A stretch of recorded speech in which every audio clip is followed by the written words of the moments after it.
श्री स्वामी समर्थ। ही भरवा कारल्याची भाजी अतिशय टेस्टी आणि बिलकुलही कडू होत नाही। चला तर स्टार्ट करूयात।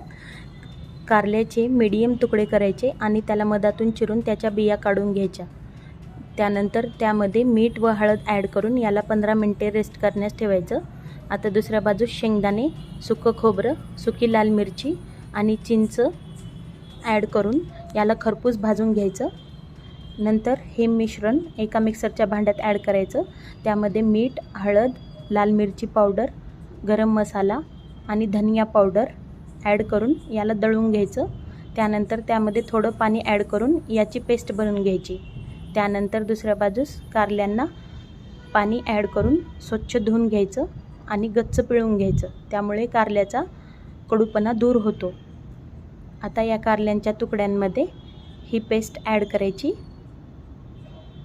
अशा पद्धतीने कारलं केल्यानंतर बिलकुलही कडू होत नाही। अशाच नवनवीन रेसिपीजसाठी व्हिडिओला लाईक करा, शेअर करा आणि आरतीज किचन विथ लवला सबस्क्राईब करा। आता संपूर्ण कारल्यामध्ये ही पेस्ट ॲड केल्यानंतर एक कढई घ्यायची, त्यामध्ये ऑइल ॲड करायचं। त्यामध्ये जिरे मोहऱ्या ॲड करा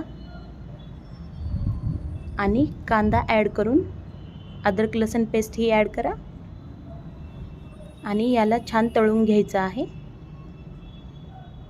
आता या कांद्यामध्ये भरलेले कारले ॲड करा आणि फ्राय करा। आता उरलेली पेस्ट यामध्ये ॲड करायची आहे आणि परतून घ्यायचं आहे।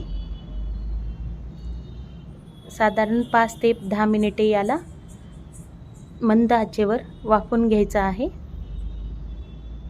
आता यामध्ये थोडंसं पाणी ॲड करायचं आहे आपल्याला, जास्त पाणी ॲड करायचं नाही आणि मंद आचेवर 10 मिनिटे याला वाफवून घ्यायचं आहे। आता यामध्ये एक गुळाचा तुकडा ॲड करत आहे मी, तुम्ही साखर पण ॲड करू शकता। आता यावर कोथिंबीर शिपडा। रेडी आहे आपली कारल्याची भाजी।